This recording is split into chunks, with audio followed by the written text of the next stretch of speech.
वही कॉलेज में जैसे ही आरवी और ऋषिका अपनी क्लास में जाती है तभी कोई पीछे से आकर ऋषिका की आंखों पर अपना हाथ रख देता है, जिससे पहले तो ऋषिका चौंक जाती है पर फिर उसके होंठों पर बड़ी सी स्माइल आ गई थी।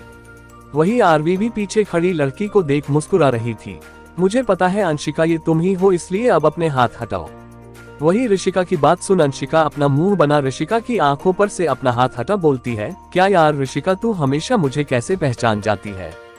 ऋषिका पीछे मुड़ अंशिका की तरफ देख स्माइल करते हुए बोलती है, तू मेरे साथ पिछले 5 सालों से है तो क्या तुझे मैं अभी भी नहीं पहचानूंगी। जैसे मैं आरवी को अपनी बंद आंखों से भी महसूस कर सकती हूँ वैसे ही तुझे भी समझी। अब चलो अंदर, प्रोफेसर आने वाले हैं। ये बोल ऋषिका आरवी का हाथ पकड़ लेती है और अंशिका के साथ क्लास के अंदर आ सबसे पीछे वाले बेंच पर तीनों एक साथ बैठ जाती है। अंशिका ऋषिका की स्कूल फ्रेंड थी और आरवी की मुलाकात उससे ऋषिका की वजह से हुई थी। अब वे तीनों ही बेस्ट फ्रेंड थी। अंशिका बैग में से अपनी बुक निकालते हुए ऋषिका और आरवी की तरफ देख बोलती है, वैसे तुम दोनों शाम को मेरी बर्थडे पार्टी में आ रही हो, देखो पहले ही बता देती हूँ, मेरे पास तुम दोनों का कोई बहाना नहीं चलेगा। वही अंशिका की बात सुन आरवी और ऋषिका के चेहरे पर 12 बज गए थे। आरवी अंशिका की तरफ देख बोलती है, नहीं यार अंशिका, हम आज तुम्हारी बर्थडे पार्टी में नहीं आ सकते, वो हमें घर से बाहर जाना।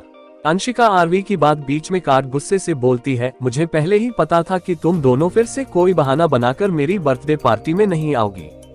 ठीक है, अगर तुम दोनों नहीं आओगी तो मैं भी मेरा बर्थडे सेलिब्रेट नहीं करूंगी, मैं अभी पार्टी कैंसिल कर देती हूँ। ये बोलते हुए अंशिका की आंखों में आंसू आ गए थे और वो अपना फोन निकाल किसी को कॉल करने लगी थी। तभी ऋषिका उसका हाथ पकड़ रोकते हुए बोलती है, पार्टी कैंसिल करने की कोई जरूरत नहीं है, हम आ जाएंगे और अब ये रोना बंद कर, बर्थडे गर्ल रोते हुए अच्छी नहीं लगती। ये बोल ऋषिका उसके आंसू साफ करने लगी थी। वही आरवी ऋषिका की तरफ हैरानी से देख रही थी। पक्का प्रॉमिस कर कि तुम दोनों शाम को मेरी बर्थडे पार्टी में आओगी। अंशिका अपना एक हाथ आगे कर उन दोनों की तरफ देख बोलती है। ऋषिका अपनी आंखें छोटी कर अंशिका की तरफ देख बोलती है, क्यों तुझे हमारी बात पर भरोसा नहीं है, मैंने बोल दिया ना कि हम शाम को आ जाएंगे तो आ जाएंगे। अंशिका ऋषिका की तरफ देख स्माइल करते हुए कुछ बोलने को होती है पर तभी प्रोफेसर क्लास में आ गए थे, जिन्हें देख सब चुप हो अपनी अपनी बुक्स निकलने लगे थे। वही प्रोफेसर आते ही पढ़ाने लगे थे। वही आरवी और ऋषिका दोनों अपना सर टेबल पर रखे आराम से चैन की नींद सो रही थी। वही प्रोफेसर की नजर जब उन दोनों पर पड़ती है तो वे गुस्से से तेज आवाज में बोलते हैं, आरवी और ऋषिका स्टैंड अप। वही प्रोफेसर की तेज आवाज सुन आरवी और ऋषिका दोनों हड़बड़ा कर उठ सामने देखती है, जहां पूरी क्लास उनकी तरफ ही देख रही थी और साथ में गुस्से से प्रोफेसर भी उनकी तरफ ही देख रहे थे। आरवी और ऋषिका दोनों अपनी जगह नीचे सर करके खड़ी हो गई थी। प्रोफेसर गुस्से से उन दोनों की तरफ देख बोलते हैं, तुम दोनों यहाँ पढ़ाई करने आती हो या सोने?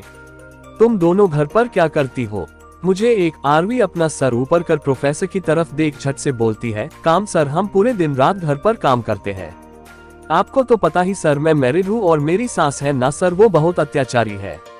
वो पूरे दिन मुझसे काम करवाती है और फिर पूरी रात अपने पैर दबवाती है। और सर मेरे पति वो एक नंबर के बेवड़े हैं, जो घर पर शराब पीकर आते हैं और फिर पूरी रात लड़ाई करते हैं। हाँ सर, ऐसी ही कहानी मेरी है। सर मेरी जो दादी है ना, वो एक नंबर की ठरकी है। उन्हें लड़कियां बिल्कुल नहीं पसंद, पर मेरी बुरी किस्मत से मैंने उनकी पोती के रूप में जन्म ले लिया। तब से सर वो मुझसे पूरे दिन रात काम करवाती है, इसलिए ही सर हम पढ़ नहीं पाते हैं। अब आप ही बताइए सर, हमें नींद ना आए तो फिर क्या आए? ये बोलते हुए वो दोनों रोने लग गई थी। वो बात अलग थी कि उनकी आंखों में एक भी आंसू नहीं थे, वे दोनों सिर्फ अपना गला फाड़ रही थी। वही पूरी क्लास अपनी आंखें फाड़े उन्हें देख रही थी, क्योंकि ये उन दोनों का रोज का काम था। ये दोनों ऐसे ही सारे प्रोफेसर को अपनी दुख भरी अलग अलग कहानी सुना पड़ने से बच जाती थी और फिर आराम से पूरे दिन बेंच पर सर रखे सोती रहती थी। वही प्रोफेसर भी आरवी और ऋषिका की बातें सुन इमोशन हो गए थे और वो अपना चश्मा निकाल आंसू साफ कर बोलते हैं, मैं समझ सकता हूँ बेटा तुम्हारा दुख, पर कोई बात नहीं, एक दिन देखना हमारा कानून भी बदलेगा और ये समाज भी। आरवी और ऋषिका दोनों प्रोफेसर की तरफ देख झट से बोलती है, जी सर, समाज बदलेगा तब बदल जाएगा, पर क्या हम अभी अपनी नींद पूरी कर ले? हाँ बेटा, तुम दोनों आराम से सो जाओ, अब तुम्हें कोई डिस्टर्ब नहीं करेगा। प्रोफेसर उन दोनों की तरफ देख बोलते हैं। वही अंशिका हैरानी से उन दोनों के नौटंकी देख रही थी। आरवी और ऋषिका दोनों जल्दी से अपनी बेंच पर बैठ अंशिका की तरफ अपनी आई विंक कर वापस आराम से सो जाती है। वही आज का पूरा दिन ऐसे ही निकल जाता है। आरवी और ऋषिका दोनों भी घर आ चुकी थी और वे जब से कॉलेज से आई थी तब से दोनों ऋषिका के रूम में ही थी। सब भी उन पर ज्यादा ध्यान नहीं देते थे क्योंकि आरवी और ऋषिका दोनों अक्सर रूम में ही रहती थी।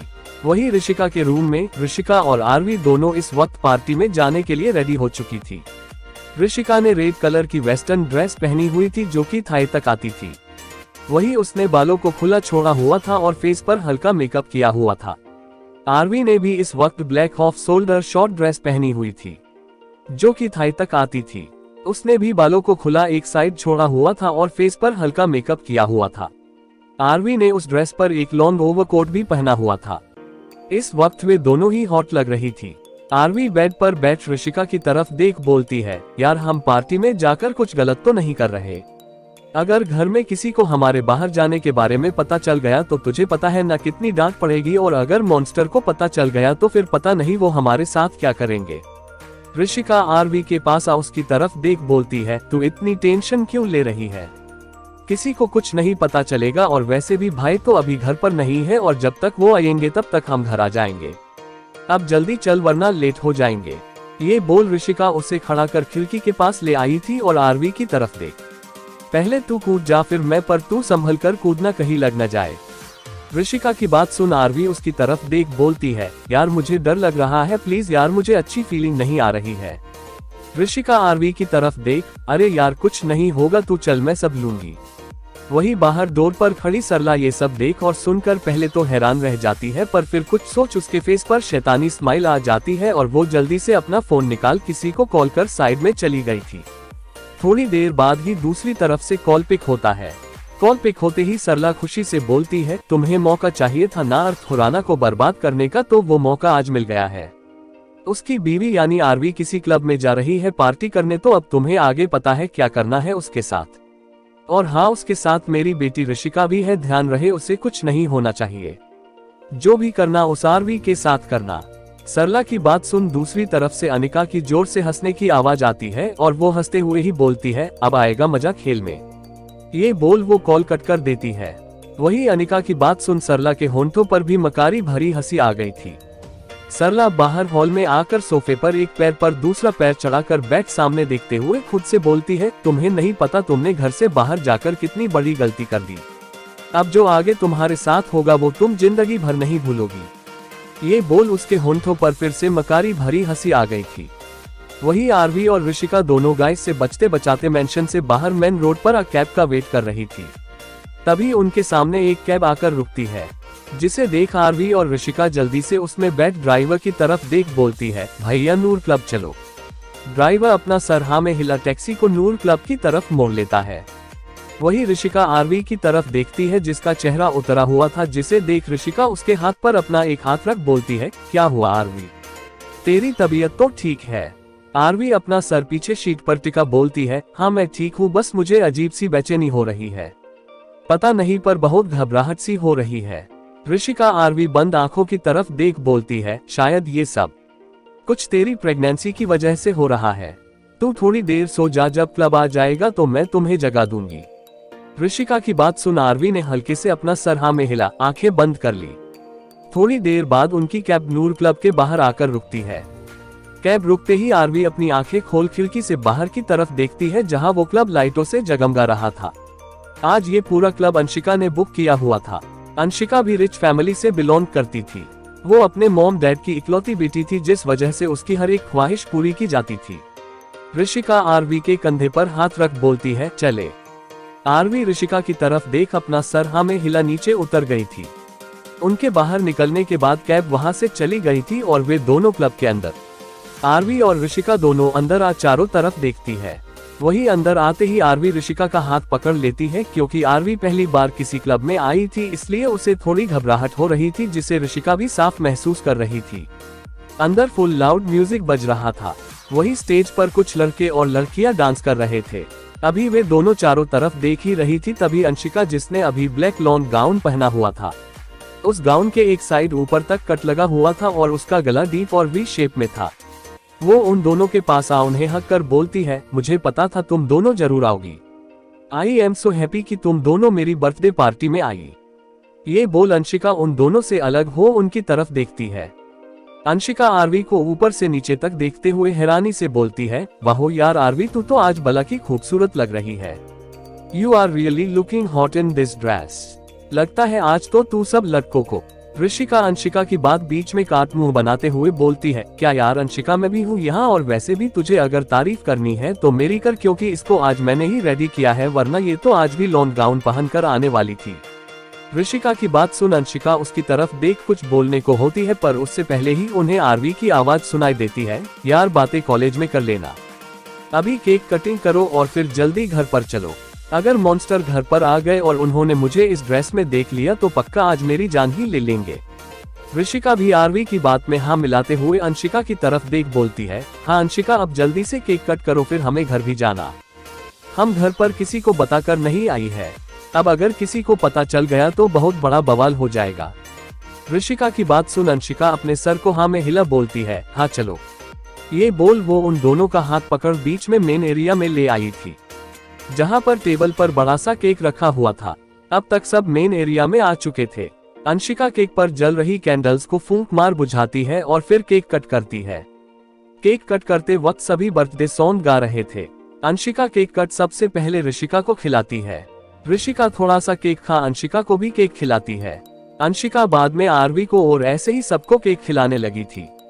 वही एक साइड चेयर पर बैठा एक शख्स अपने हाथ में पकड़े वाइन के ग्लास को गोल गोल घुमाते हुए ऊपर से लेकर नीचे तक आरवी को अपनी गंदी नजरों से देख रहा था। वो आदमी वाइन का एक सिप ले बोलता है, लगता है आज की रात बहुत हसीन होने वाली है, जब इस कच्ची कली के खूबसूरत जिस्म को मैं अपने नीचे कुचलूंगा। ये बोल वो बहुत ही गंदी हंसी हंसने लगा था, जिससे उसके पीले और लाल दांत दिखाई दे रहे थे। वही इन सब से अनजान आरवी एक जगह खड़ी ऊपर स्टेज पर डांस कर रही अंशिका और ऋषिका को मुस्कुराते हुए देख रही थी। ऋषिका डांस करते हुए ही आरवी को भी अपने साथ डांस करने का इशारा कर रही थी, जिसे देख आरवी अपना सर ना में हिला उसे अपने पेट की तरफ इशारा करती है, क्योंकि इस वक्त स्टेज पर बहुत से लड़के लड़कियां डांस कर रही थी, जिनमें से कुछ नशे में धुत भी हो रखे थे, जिस वजह से आरवी नीचे एक साइड में खड़ी अंशिका और ऋषिका दोनों को देख रही थी। वो इस वक्त अपने बेबी को लेकर कोई रिस्क नहीं लेना चाहती थी। वही ऋषिका भी उसकी बात समझ उसे अपना ख्याल रखने का इशारा कर वापस डांस करने लगी थी। क्या होने वाला है पार्टी में, और सरला किसकी बात कर रही थी? प्लीज लाइक, शेयर, कमेंट और सब्सक्राइब जरूर करें।